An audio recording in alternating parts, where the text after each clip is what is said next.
Hello students, कैसे हैं आप सभी स्टूडेंट्स। आप लोग ने जो है DSSB की प्रिपरेशन करनी स्टार्ट कर दी है और बहुत ही जल्द 16 तारीख से आप लोगों के लिए फॉर्म भी फिलअप स्टार्ट होने हो जाएंगे। लेकिन एक सबसे बड़ा जो सवाल है वो ये है कि सर, मेरा शुरुआत से यानी कि फॉर्म फिलिंग से लेकर और आगे फाइनल सिलेक्शन तक यानी कि ज्वाइनिंग तक मुझे क्या करना होगा। मैं फॉर्म फिल कैसे करूं, फॉर्म फिल स्टार्ट करने के बाद मैं कैसे प्रिपरेशन करूं और प्रिपरेशन करने के बाद कैसे मेरा सिलेक्शन होगा। तो सबसे इम्पॉर्टेंट बात यहाँ पर यह है कि हम लोग कई बार क्या सोचते हैं, हम लोग ये सोचते हैं कि हमने फॉर्म फिल कर दिया तो कई बार क्या होता है, हम फॉर्म कई चीज़ों को देखकर भरते हैं, या तो अपने फ्रेंड को देखकर फॉर्म भरा, या भाई पड़ोसी ने फॉर्म भरा तो चलो घर वालों ने बोला कि देख उसने फॉर्म भर दे तो भी भर दे, तो उसको देखकर फॉर्म भर दिया। या हम लोग कई दिन से वेट कर रहे होते हैं कि चलो हम लोग इस पर्टिकुलर वैकेंसी की प्रिपरेशन कर रहे हैं तो हमें इसकी तैयारी करनी है, हम इसकी तैयारी कर रहे हैं तो हम फॉर्म फिल कर देते हैं। तो ये 3 स्टेजेस है, जिसमें से तीसरा 3 वो हैं अलग अलग, जिसमें तीसरा जो है वो सबसे सीरियस कैंडिडेट है, क्योंकि वो उसने पहले से सोच रखा है कि मुझे DSSB में TGT कंप्यूटर साइंस में सिलेक्शन लेना है। उससे पहले वाले जो 2 कैंडिडेट हैं, फर्स्ट वाला और सेकंड वाला, वो सीरियस नहीं है क्योंकि वो एक दूसरे को देखकर फॉर्म भर रहे हैं। लेकिन ऐसा क्या करें हम कि हम टेक्स्ट बुक से जुड़ गए, टेक्स्ट बुक ने हमें एक रास्ता दिखाया, लेकिन ऐसा क्या चीज है कि टेक्स्ट बुक को जुड़ने के बाद ऐसी क्या चीज है कि हमें ये करना चाहिए ताकि हमारा सिलेक्शन हो जाए। तो वही हम स्टेप बाय स्टेप आज चीज़ों को देखेंगे। इसीलिए इस वीडियो का नाम है रोड मैप टू सक्सेस, या रोड मैप कि ये देखना कि हमें स्टेप बाय स्टेप क्या करना है आगे, किस जो है फॉर्म फिलिंग से लेकर और सिलेक्शन तक। तो सबसे इम्पॉर्टेंट बात यहाँ पर है वो है आपके कि नोटिफिकेशन आपका आ चुका है, ठीक है। अभी उसमें कुछ अमेंडमेंट बचे हैं, वो अमेंडमेंट भी बहुत जल्द आपके होने के बाद में एक नया और आपको आने वाले टाइम पर जो है एक वापस से एक नया नोटिफिकेशन देखने को मिलेगा, ठीक है। घबराइए मत कि उसमें कोई आप लोगों की वैकेंसीज कम होंगी, वैकेंसी वगैरह कम नहीं होंगी, बस एज का थोड़ा सा डिफरेंस रहेगा। आप लोगों के लिए खुशखबरी आ जाएगी कि भाई अभी 30 ईयर्स वाले भर रहे थे जनरल कैटेगरी, अब 32 ईयर्स उसको कर दिया जाएगा, ठीक है। तो बहुत जल्द इसका नोटिफिकेशन आपको देखने को मिल सकता है DSSB की वेबसाइट पर, ठीक है। लेकिन फॉर्म आपका 16 तारीख से भरा जा रहा है तो 16 तारीख से भरा जाएगा। तो अब सबसे पहली चीज तो यह है कि आपके लिए अब यहाँ पर जो है एलिजिबिलिटी क्राइटेरिया, और आपने पोस्ट कोड अपना देख लिया कि कौन सा आपको भरना है, TGT कंप्यूटर साइंस भरना है, ठीक है। फिर आपने रजिस्ट्रेशन के लिए अप्लाई किया, ठीक है। रजिस्ट्रेशन 16 तारीख से स्टार्ट होंगे, ठीक। उसके बाद फिर एग्जाम से पहले आपने अपना एडमिट कार्ड डाउनलोड कर लिया, फिर आप अपने एग्जाम सेंटर पे पहुंच गए एग्जाम देने के लिए। वहां पर एग्जाम देने के बाद आपके पास एक ऑफिशियल आंसर की आई, उसके बाद फिर आपका फाइनल रिजल्ट आया और सब कुछ ओके रहा तो आपने अपना जो भी डॉक्यूमेंट्स वगैरह हैं, जो भी उन्होंने मांगे हैं आपसे, आपके एलिजिबिलिटी क्राइटेरिया के अकॉर्डिंगली वो आपने अपलोड कर दिया और फिर आपका फाइनल सिलेक्शन वहां पर हो गया, आपके पास में ऑफर लेटर आ गया। तो ये एक पूरा स्टेप बाय स्टेप यहाँ पर चीजें हैं जो कि एक तरीके से आपका एप्लीकेशन फॉर्म भरने से लेकर और फाइनल आपका रिजल्ट तक ये आपकी चीजें होनी है स्टेप बाय स्टेप, ठीक है। कि भाई आपने नोटिफिकेशन देखा, रजिस्ट्रेशन फॉर्म फिल किया, उसके बाद आपका एग्जाम हुआ, उसके बाद एग्जाम मतलब डाउनलोड किया आपने अपना रोल नंबर, उसके बाद अपना एग्जाम देने के लिए गए, आपका फिर आंसर ये आ गया, उसके बाद फिर आपने अपना रिजल्ट चेक कर लिया और फिर अगर आपका सब कुछ ठीक रहा तो आपका सिलेक्शन हो गया। तो ये पूरा स्टेप बाय स्टेप आपका एक उसको फॉलो किया जाता है। अब बात ये आती है, ये 5 पॉइंट हैं आपके जो सबसे ज्यादा इंपॉर्टेंट हैं, जो आपको देखने हैं। कब देखने हैं? जब आप फॉर्म को फिल करेंगे, ठीक है। तो मैंने इसके लिए एक अलग से आप लोगों के लिए वीडियो बनाई है, ठीक है, कि भाई आपको आपने शायद वो वीडियो देख भी ली होगी, जिसमें पूरा एलिजिबिलिटी मैंने आपको बता रखा है, पूरी नोटिफिकेशन मैंने बता रखी है, और साथ में ये भी बता रखा है कौन कौन से इंपॉर्टेंट चैप्टर हैं जो आपको पढ़ने हैं। नहीं देखे तो वीडियो आप देख लेना, आपको मिल जाएगी, ठीक है, डिस्क्रिप्शन में भी आपको उसका लिंक मिल जाएगा। तो यहाँ पर जो है ये 5 चीजें इंपॉर्टेंट हैं। पहले आपके एलिजिबिलिटी क्या है, ठीक है, दूसरा आपका पोस्ट कोड आप देखेंगे क्या है, तीसरा आपका इंपॉर्टेंट डेट्स कि कब आपका एग्जाम होने वाला है, ठीक है, और भाई कब आपका लास्ट डेट क्या है फॉर्म फिल करने की, ठीक है, पेमेंट करने की लास्ट डेट क्या है। कई बार क्या होता है कि हमने फॉर्म तो भर दिया लेकिन पेमेंट नहीं करी, तो पेमेंट की अब ये क्या, फॉर्म तो भर दिया लेकिन फॉर्म की लास्ट डेट चली गई, पेमेंट हम कर ही नहीं पाए, पेमेंट ही नहीं करेंगे तो फिर आपका फॉर्म वो नहीं होगा। और फिर आपका सबसे इंपॉर्टेंट बात कैटेगरी प्रूफ। कई सारे स्टूडेंट जो हैं वो यहाँ पर कंफ्यूज हो जाते हैं बहुत ज़्यादा कि सर हम अदर स्टेट से बिलोंग करते हैं तो हम किस में काउंट होंगे। तो भाई अगर आप अदर स्टेट से बिलोंग करते हो तो आप जो है जनरल कैटेगरी में काउंट होंगे, ठीक है। दिल्ली आपका एक केंद्र शासित प्रदेश है, तो यहाँ पर आपको जो जिनके पास में दिल्ली की पर्टिकुलरली नागरिकता है, नागरिकता इन द सेंस कि भाई दिल्ली के जिनके पास में डोमिसाइल है, वो उसको वहाँ पे जो है SC ST और उसमें सब में छूट मिलेगी, जो भी आपकी एज रिलैक्सेशन वगैरह। लेकिन अगर आप अदर स्टेट से बिलोंग करते हैं, हरियाणा से हैं, पंजाब से हैं, यूपी से हैं, तो आपका फिर वहाँ पर जो क्राइटेरिया है वो जनरल कैटेगरी में ही आएगा, बेशक से आप किसी भी कैटेगरी में हो, ठीक है। तो ये एक स्टूडेंट ने पूछा था चैट सेक्शन में, जो पहले मैंने वीडियो बनाई थी उसमें, कि भाई सर मैं कौन से उसमें आऊँगा, अदर स्टेट से थे वो, तो अदर स्टेट वाले जनरल कैटेगरी में काउंट होंगे, ठीक है। तो ये चीज़ें आपको बहुत इंपॉर्टेंट हैं आपकी, कि भाई एलिजिबिलिटी क्राइटेरिया आपको चेक करना है क्या है। मैं ऑलरेडी इसके लिए बना चुका हूँ, एलिजिबिलिटी क्राइटेरिया के ऊपर ऑलरेडी वीडियो बना चुका हूँ। पोस्ट कोड आपको देखना है कौन सी पोस्ट के लिए आप अप्लाई कर रहे हैं, इंपॉर्टेंट डेट्स की कब आपका फॉर्म फिल होगा। भाई फॉर्म चलो आपको पता लगे कि 16 तारीख, लेकिन सबसे इंपॉर्टेंट है कि भाई फाइनल डेट क्या है, और सबसे इंपॉर्टेंट उससे कि फीस भरने की लास्ट डेट क्या है। और अगर आपने कोई गलती करी, मान लो, वैसे तो कोई गलती आपको करनी नहीं है, लेकिन अगर मान लो आपने एक आध कोई गलती कर दी, तो वो फिर गलती जो है आपको उसको एडिट करने का अगर कोई है तो वो उसकी डेट क्या है, ठीक है।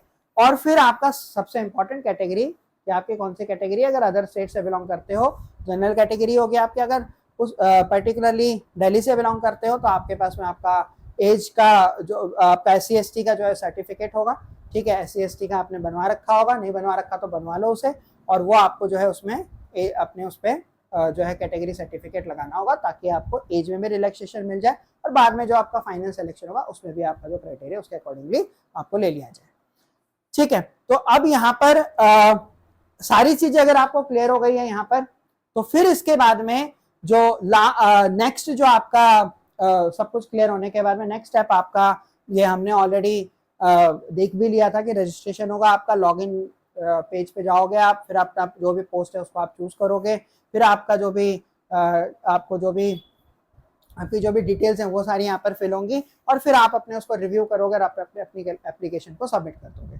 ठीक है। तो ये तो हो गया आपका पूरा एक क्राइटेरिया, ठीक है, कि भाई आपने सबसे पहले नोटिफिकेशन अच्छे से चेक किया, अपनी एलिजिबिलिटी चेक करी, अपना एज वगैरह सब चेक किया। जिस दिन आपका फॉर्म फिलअप स्टार्ट होना शुरू हुआ, आपने उस दिन जो है फॉर्म फिलिंग अपनी स्टार्ट कर दी, ठीक है, फॉर्म अपने फिल कर दिया, एलिजिबिलिटी क्राइटेरिया वगैरह चेक करके फॉर्म अपने सारे जो भी डॉक्यूमेंट्स वगैरह मांगे गए, जो भी चीज़ें मांगेंगे वो आपने अपने अपलोड कर दी, फॉर्म आपने पूरा फिल कर दिया।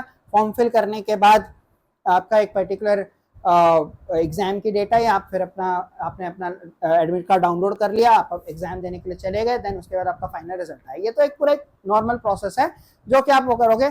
फॉर्म फिलिंग कैसे करनी है, क्या करना है, क्या गलती हो सकता है, वो भी उसके लिए भी मैं एक अलग से वीडियो लेके आऊंगा, ठीक है, वो खैर बात की बात है। तो यहाँ तक आपको चीजें क्लियर हो गई।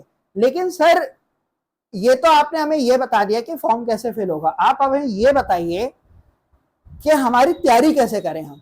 तो तैयारी करने के लिए भाई सबसे इंपॉर्टेंट अब आपका यहाँ पर जो आता है, वो यहाँ पर आपका ये वाला स्टेज आता है, दैट इज जो जिसमें जो आपकी सबसे इंपॉर्टेंट स्टेज है, क्योंकि एग्जाम फिल करना, पेपर देके आना वो इंपॉर्टेंट है, लेकिन उसके साथ साथ तैयारी इंपॉर्टेंट है, क्योंकि पेपर तो हम तब देके आएंगे ना जब हमारी तैयारी होगी। तो यहां अब आपको क्या करना है, यहां अब आपको चार चीजों के ऊपर ध्यान देना है। ये बहुत ही इंपॉर्टेंट पॉइंट है चार। कौन कौन से चार इंपॉर्टेंट पॉइंट है? सबसे पहले आपका सिलेबस, ठीक है, कि आपको पूरे का पूरा सिलेबस गो थ्रू करना है कि आपका क्या पर्टिकुलरली क्या सिलेबस है आपके एग्जाम का, आपको पूरा थ्रू आउट वो पता होना चाहिए। सिलेबस के अकॉर्डिंगली मैं आपका जो है वीडियो ऑलरेडी मैं बना चुका हूं, आप उसको देख लेना। और साथ में DSSB की ऑफिशियल वेबसाइट पर भी सिलेबस अवेलेबल है, वहां पर जाके भी आप अपनी जो है सिलेबस को एक बार देख लेना। मैं ऑलरेडी इस चीज के ऊपर वीडियो बना चुका, तो वहां से आपको सिलेबस पूरा कवर हो जाएगा, ठीक है। दूसरा सबसे इंपॉर्टेंट क्या है, वो है आपका जो है डेली प्रैक्टिस, ठीक है। अब यहां पर सिलेबस तो हमारे पता लग गया सर, पहाड़ जैसा सिलेबस है, लगभग 2 से 3 महीने लगेंगे हमें पूरा सिलेबस कवर करने में, ठीक है। तो यहाँ एक सबसे इंपॉर्टेंट बात कि हम तैयारी कैसे करेंगे, तो तैयारी करने के लिए आपको क्या करना पड़ेगा, डेली प्रैक्टिस। अब डेली प्रैक्टिस करने का मतलब क्या है कि आपको टॉपिक बाय टॉपिक अच्छी तरीके से सारे टॉपिक को पढ़ना पड़ेगा, डीप एनालिसिस उनकी करनी पड़ेगी और उनकी प्रैक्टिस करनी पड़ेगी, ठीक है। प्रैक्टिस मतलब अब यहाँ पे 2 चीजें आती हैं। अगर आप कॉम्पिटिटिव एग्जाम रेगुलर दे रहे हो, इससे पहले भी आपने कॉम्पिटिटिव पेपर दिए हैं और आप कंपटीशन की प्रिपरेशन कर रहे हो, तो भाई आपको मॉक टेस्ट सबसे ज्यादा इंपॉर्टेंट है, रिवीजन सबसे ज्यादा इंपॉर्टेंट है। और अगर आप फर्स्ट टाइम पेपर देना जा रहे हो, तो आपके लिए जो है पूरे के पूरे सिलेबस को गो थ्रू करना, अच्छे से पूरा पढ़ना वो जरूरी है। क्योंकि हम ये सोचते हैं कि हमने बीटेक कर ली, हमने BCA कर ली, हमने MCA कर ली, तो हमने वहां पे जो पढ़ा वही चीज आएगी, नहीं। वहां पे MCA में आपने नेटवर्किंग पूरे 6 महीने में पढ़ी होगी, वहां पे MCA में आपने डेटा स्ट्रक्चर पूरे 6 महीने में पढ़ा होगा, बीटेक में आपने डेटा स्ट्रक्चर या फिर आपने DBMS या फिर आपने नेटवर्किंग या फिर आपने सॉफ्टवेयर इंजीनियरिंग 6 महीने में या 3 महीने में पढ़ी होगी, 1 साल में पढ़ी होगी। यहाँ पर आपको 3 महीने, 6 महीने, 1 साल वाला जो किताब पढ़ी है उसको आपको सिर्फ और सिर्फ 2 महीने में कंप्लीट करना, सारी किताबों को, जिसमें DBMS भी आ गया, नेटवर्किंग भी आ गया, सॉफ्टवेयर इंजीनियरिंग भी आ गया, ई-कॉमर्स भी आ गया, सारे आ गए, कंप्यूटर ऑर्गेनाइजेशन भी आ गया, सब आ गए। तो ये सब कुछ आपको करना है। और यहां पर कोई आप कॉलेज का पेपर देने नहीं जा रहे हो, यहां पर आप दे रहे हो कॉम्पिटिटिव पेपर, और वो कॉम्पिटिटिव पेपर जो आपको सिलेक्शन देगा, जो आपको एक TGT टीचर बनाएगा। तो भाई पहली चीज सिलेबस पूरा, दूसरी चीज डेली प्रैक्टिस अच्छे से। उसके बाद मैं इसके बाद इस पॉइंट पे क्यों आ रहा हूं, मैं उसके बाद उस पॉइंट पे इसलिए आ रहा हूं क्योंकि कई बार हम क्या करते हैं, सीधे इस पॉइंट पे आ जाते हैं इसको छोड़ के, इसके बाद कि भाई सिलेबस देख लिया और सीधा PYQ पे आ गए। नहीं, PYQ कब करने हैं, MCQ कब करने हैं, जब आपका पूरा सिलेबस गो थ्रू हो जाएगा, जब आपका पूरा सिलेबस कवर हो जाएगा। और MCQs ऑलरेडी मैं इसी चैनल पर करवा रहा हूँ, PYQs मैं आज से शुरू कर रहा हूँ, ऑलरेडी मैं इसी चैनल पे करवा रहा हूँ। तो अगर आपने मेरी वीडियोस नहीं देखी है चैनल पे, तो फटाफट आपको डिस्क्रिप्शन सेक्शन में सारे लिंक्स मिल जाएंगे और साथ में वैसे वीडियो का लिंक भी यहाँ पे मिल जाएगा आपको। तो फटाफट जो है इन वीडियोस को देख लेना, ठीक है, क्योंकि ऑलरेडी मैं 2 हफ्ते से क्लास यहाँ पर इसी चैनल पर ले रहा हूँ। तो यहाँ पर इसके बाद आपको इस PYQ पे आना है, ठीक है। जब आपका पूरा अच्छे से, हाँ भाई मेरे को कॉन्फिडेंस आ गया, मेरा पूरा पार्ट क्लियर हो गए, अब मेरे को जो है PYQs या MCQs करने हैं, ठीक है। और उसके बाद फिर आपका आता है रिवीजन लूप। रिवीजन लूप का मतलब क्या है कि अब जो है मेरे को क्या करना है, मेरे को मेरे सिलेबस को क्या करना, बार बार गो थ्रू करना है, ठीक है। मेरे को क्या करना, मैंने पूरा पढ़ लिया है, हफ्ते में एक बार मैं एक पूरा फुल मॉक दूंगा और हफ्ते में एक बार जो है मैं पूरे अपने सिलेबस को एक ताकि मैं भूलू ना, क्योंकि एग्जाम आपका हो सकता है अगली साल हो, दिसंबर एंड या जनवरी में, क्योंकि अभी रिजल्ट आया था TGT का, ठीक है। अभी उसके बाद ही तुरंत आपके लिए नोटिफिकेशन आ गया, तो अभी थोड़ा सा गवर्नमेंट रुकेगी, ठीक है। तो आप कम से कम लेके चलो 4-5-6 महीने लेके चलोगे, 5 या 6 महीने के अंदर अंदर आपका पेपर होगा, 5 या 6 महीने के बाद भी हो सकता है, अंदर भी हो सकता है। तो दिसंबर जनवरी आप लेके चलो, आपके पेपर की डेट दिसंबर या जनवरी होगी, ठीक है। तो ये चीजें आपको करनी है, क्योंकि भूलना नहीं है। इसको आप इस तरीके से निकाल सकते हो कि 2 घंटे आपको या 1 घंटा आपको पहले अपना टॉपिक करना है, ठीक है। टॉपिक करने के बाद जब पूरे टॉपिक्स क्लियर हो जाएं तो फिर आप अपना एमसीक्यू दे सकते हो, ठीक है, पीवाईक्यूज सॉल्व कर सकते हो और साथ में अपना रिवीजन कर सकते हो। तो सर ये सभी चीज तो आपने बता दी, अब आप ये भी बता दो फाइनली कि ये करे कैसे। तो ये करने के लिए आपको कुछ नहीं करना है, आपको सिर्फ मुझसे जुड़ना है। और आप जुड़ोगे कैसे? आप 2 जगह से जुड़ सकते हो। आप सीधे जो है हमारे YouTube चैनल से जुड़ के वहां पे आप मुझसे क्लास लगा सकते हो और उसके साथ साथ हमारी पेड क्लास को भी ज्वाइन कर सकते हो। अब पेड क्लास के क्या कुछ है, कैसे ज्वाइन करनी, क्या कुछ है, वो मैं भी आपको बता देता हूँ। तो आपके लिए सबसे पहले स्टार्टिंग हो रही है 1 रुपए से। 1 रुपए से आपकी स्टार्टिंग होगी। आप अपनी स्टार्टिंग 1 रुपए से कर सकते हो, वो आपके ऊपर डिपेंड करता है कि आप 1 रुपए वाला बैच लेते हो कि नहीं लेते। लेकिन यहाँ पर इस 1 रुपए वाले बैच की थोड़ी सी टर्म्स एंड कंडीशन है। वो क्या है कि यहाँ पर जो 1 रुपए वाला बैच है ना, ये आपका ऑटो पे है, यानी कि 1 रुपए में आप ये चेक कर सकते हो मैं कैसा पढ़ाता हूँ। मंडे से आपके लिए फ्रेश बैच शुरू हो रहा है, आप ये देख सकते हो मैं कैसा पढ़ाता हूँ, ठीक है भाई, किस तरीके से मैं पढ़ाता हूँ, कैसा क्या कुछ है, ठीक है, वो आप देख सकते हैं। और उसके बाद अगर आपको अच्छा लगता है तो आप इसको कैंसिल नहीं करोगे तो आपका 3 मंथ्स में कन्वर्ट हो जाएगा। लेकिन आप इसे अगर नहीं कैंसिल करोगे और फिर बोलोगे कि मुझे बाद में मेरे को तो नहीं करना था, ये था वो था, तो फिर आपका कैंसिल नहीं होगा, ये आपका ऑटो पे है, तो आपको कैंसिल करना पड़ेगा। और ऐसा हो नहीं सकता कि आपको अच्छा ना लगे, ठीक है। तो यहाँ पर आपको 375 प्लस एग्जाम्स की तैयारी plus 1.5 lakh mock test plus 10,000 plus study notes plus 30,000 plus PYQs, सारी चीज मिले 1 रुपए में। ट्रायल बैच है, याद रखना 2 दिन की वैलिडिटी है, 2 दिन से पहले आपको इसको ऑटो पे को कैंसिल करना पड़ेगा, फिर से बता रहा हूँ, ठीक है। लेकिन ऐसी नौबत आएगी नहीं, तो इस नौबत पे ना जाओ और डायरेक्टली जुड़ जाओ, तो वो और भी अच्छी बात है। तो जुड़ने के लिए हमारे पास 3 अलग अलग वो हैं, जिसमें से मैं इन दोनों पर तो नहीं जाऊंगा, ठीक है। आप हाँ इन दोनों को प्रेफर कर सकते हो, मैं इस पे नहीं जाऊंगा 1 मंथ वाले पे, क्योंकि इसका कोई फायदा नहीं है। मैं इन दोनों पे चला जाऊंगा 3 मंथ्स और 12 मंथ्स। 3 मंथ्स वाला आपका 529 रुपीज का है, तब है जब आप मेरा कोड लगाओगे नीरज सर। और 12 मंथ्स वाला आपका जो है ये 1799 का है, तब होगा जब आप मेरा कोड लगाओगे नीरज सर। नहीं तो ये आपका पड़ेगा 2499 में और ये पड़ेगा आपको जो है 699 में। कोड लगाओगे तो आपका प्राइस यहाँ पे डाउन हो जाएगा, ठीक है। अब आप यहाँ पे 1-2 चीजें और आती है, सर आपका कोड लगाएं। अब फैकल्टी कोड के ऊपर आपको मैक्सिमम डिस्काउंट मिलता है, तो इसलिए आपको यहाँ पर मेरा कोड लगाना पड़ेगा, ठीक है। बाकी आप आपकी इच्छा, आप किसी और का भी लगा सकते हैं, लेकिन फैकल्टी का कोड लगाओगे तभी आपको डिस्काउंट मिलेगा, ठीक है। तो ये चीज है 3 मंथ्स वाले में और 12 मंथ्स वाले में। मैं तो आपको ये प्रेफर करूंगा आप इस पे जाइए, ठीक है। सबसे बेस्ट बैच है, 1 साल तक मामला आपका, आपको अलग से कोई एडमिशन लेने की जरूरत नहीं, और 1 साल के अंदर अंदर आपका पेपर भी आ जाएगा, पेपर भी हो जाएगा और रिजल्ट भी आ जाएगा। और सबसे इंपॉर्टेंट बात, सर मैं तो राजस्थान अनुदेशक की भी तैयारी कर रहा हूँ, सर मैं तो बीपीएससी की भी तैयारी कर रहा हूँ, कोई दिक्कत नहीं है, ये सारे एग्जाम इसमें कवर हो जाएंगे आपके। आपने एक बार एडमिशन ले लेना 1 साल के लिए, उसके बाद आपको अलग से एक पैसा खर्च करने की जरूरत नहीं है। आपको सारी चीजें इस 1 साल वाले बैच में, 3 मंथ्स वाले बैच में सारी चीजें मिल जाएंगी, ठीक है। सभी में मिल जाएंगी, बस इनकी वैलिडिटी के ऊपर है, ठीक है, कि 3 मंथ्स वाले में 3 मंथ्स की वैलिडिटी, 1 ईयर वाले में 1 ईयर की, चीजें आपको सब में सेम मिलेंगी। और सबसे इंपॉर्टेंट बात एक और बताऊं मैं आपको, ठीक है, चलो बता ही देता हूं, ठीक है। एक तो आपको ये ऑनबोर्ड किट मिलेगी, इसमें पीडीएफ वगैरह बहुत इंपॉर्टेंट। और सबसे इंपॉर्टेंट बात आपकी ये है कि आपका जब सिलेक्शन हो जाएगा तो आपको सारे पैसे रिफंड हो जाएंगे, ठीक है। भले ऐसा कोई देता है आपको सिलेक्शन होने के बाद सारे पैसे रिफंड, एक तो आपको तैयारी करवा रहे हैं, ठीक है, आपको पेड क्लास दे रहे हैं, आपको एमसीक्यूज दे रहे हैं, आपको पीडीएफ दे रहे हैं, आपको पीवाईक्यूज दे रहे हैं, आपको मॉक टेस्ट दे रहे हैं, और उसके बाद आपके पैसे भी लौटा रहे हैं, ठीक है। लेकिन ये याद रखना सिलेक्शन के बाद है। और एक और चीज, आपने 3 मंथ्स वाले में एडमिशन लिया, उसके बाद आपका पेपर नहीं हुआ, आपका बैच ओवर हो गया, पेपर होने के बाद आपका सिलेक्शन हो, फिर बोला कि मुझे रिफंड चाहिए, तो नहीं मिलेगा, आपका एक्टिव बैच होना चाहिए।